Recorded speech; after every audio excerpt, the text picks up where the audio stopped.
নমস্কার, আমি ডক্টর অভিক ঘোষ। আজকে আমরা হাঁটু ব্যথার ব্যাপারে কথা বলবো। নি জয়েন্ট পেইন বয়স বাড়ার সাথে সাথে প্রতিটি মানুষেরই আস্তে আস্তে হাঁটুতে ব্যথা হয়, এবং যারা এক্সারসাইজ করেন না তাদের ক্ষেত্রে হাঁটু ব্যথাটা একটু তাড়াতাড়ি চলে আসছেন। যারা এক্সারসাইজ করেন তাদের ক্ষেত্রেও হাঁটু ব্যথা হচ্ছে, কিন্তু মেজরিটি কেসে কম। কিন্তু তা সত্ত্বেও যারা এক্সারসাইজ করেন তাদেরও যদি হাঁটু ব্যথা হচ্ছে, তো এটাই বোঝা যায় যে তাদের মধ্যে ডায়েটের দিক দিয়ে সমস্যা আসতে পারে, ক্ষয় জনিত কারণে হতে পারে, ইনজুরি জনিত কারণ হতে পারে, ব্যাড পশ্চারের জন্য কারণ হতে পারে, অকুপেশনাল ডিজিজ হতে পারে। এমন একটা কাজ করছে, প্রচন্ড কায়িক পরিশ্রম, লোড নেওয়া কাজ, প্রচুর ভারী জিনিস ক্যারি করছেন, এইরকম জাতীয় পেশেন্টের ক্ষেত্রে কিন্তু হাঁটু ক্ষয়ে যাওয়ার টেন্ডেন্সি একটু একটু বেশি থাকে। ম্যাক্সিমাম মানুষেরই বয়স বাড়ার সাথে সাথে হাঁটু ব্যথায় ভুগতে থাকেন। এখন সেই রকমই একজন পেশেন্ট আমার কাছে এসেছিলেন গত বছর, প্রচুর ব্যথা নিয়ে এসেছেন, ডান হাঁটুটা ফুলে গেছিল এরকম, এবং মাস 3-4 ধরে উনি ভুগছিলেন, ডাক্তার দেখিয়েছিলেন,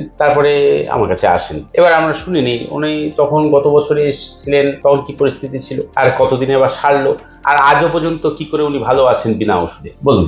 1 বছর কেটে গেছে। যখন গত বছর এসেছিলেন সেটা পাক্কা ওই আগস্ট মাসে এসেছিলেন। আগস্ট মাসে এসেছিলাম, প্রচন্ড ব্যথা ছিল, হাঁটু তো মোড়ে ভাঁজ হতো না, খুব কষ্ট হতো। তারপর অন্য জায়গায় ওষুধ খেলাম, খাওয়ার পরে কিছু কমলো না, তারপরে এইখানে এসে ওষুধ খাওয়ার পরে মোটামুটি কমেছিল। তারপরে আস্তে আস্তে আরেকবার নিয়ে গেলাম, আরও কমে গেল। তারপর তৃতীয়বারে নিয়ে গেলাম, একদম ফুল ভালো হয়ে গেছে। এখন আমার পা একদম পুরো ভালো। তখন পা ডান পাতা পুরো গরম ছিল বা ফোলা ছিল, এখন একদম পুরো ইজি হয়ে গেছে।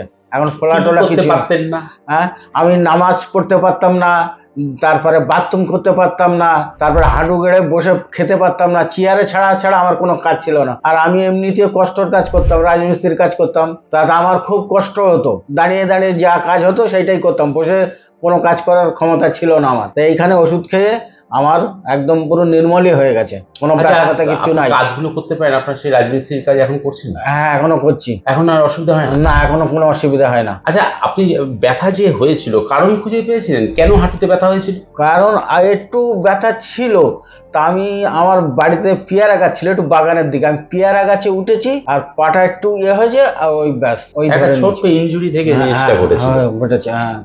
এই হয় আর কি, যখনই ব্যথাটা হয় এই বয়সে তখনই একটা মোচড় খেয়েই ব্যথাটা বেড়ে যায়, এবং সেটা কমানো খুব মুশকিল হয়ে দাঁড়ায়। আমরা মোটামুটি 2 মাস 2.5 মাস মতো ওষুধ খাইয়েছিলাম এনাকে, এবং তাতে কন্ট্রোল হয়ে গেছে। এবং আজও পর্যন্ত উনি ওনার জব করছেন, উনি রাজমিস্ত্রির কাজ করেন, কায়িক পরিশ্রম হয়, অনেক খাটনির কাজ, সেটা এখন কোনো সমস্যা নাই। আমার পেশেন্ট বহু পুরনো, প্রায় 8-10 বছরের পুরনো পেশেন্ট।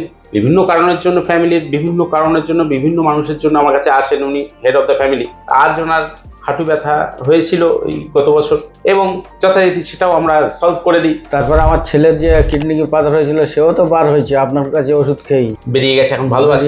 এখন ভালো আছে, আমি দিয়েছিলাম ওষুধ, আপনার কাছে খাই। হ্যাঁ, যাই হোক, বিভিন্ন মানুষের যেরকম সমস্যা, ডাক্তারের সঙ্গে মানুষ কনসাল্ট করে, সেই ডাক্তারের যেটুকু গন্ডি আছে তার মধ্যে সে চেষ্টা করে, এবং তা যদি আমার গন্ডির মধ্যে হয় আমি চেষ্টা করবো, যদি সার্জিক্যাল হয় পিওরলি তা আমি ছেড়ে দেবো। এই ছিল আমাদের হাঁটু ব্যথার একটা সুন্দর এভিডেন্স। হোমিওপ্যাথিক ওষুধ যে হাঁটু ব্যথার উপর সুন্দর কাজ করে, এটাই আমার দেখানোর ছিল। হাঁটু ব্যথার ক্ষেত্রে একটু হোমিওপ্যাথিকে বিলিভ করা দরকার আছে, হোমিওপ্যাথির উপর আস্থা রাখা দরকার আছে, তাতে আপনারা বেনিফিটেড হবেন। এটাই আমার বলার উদ্দেশ্য। নমস্কার, ভালো থাকবেন।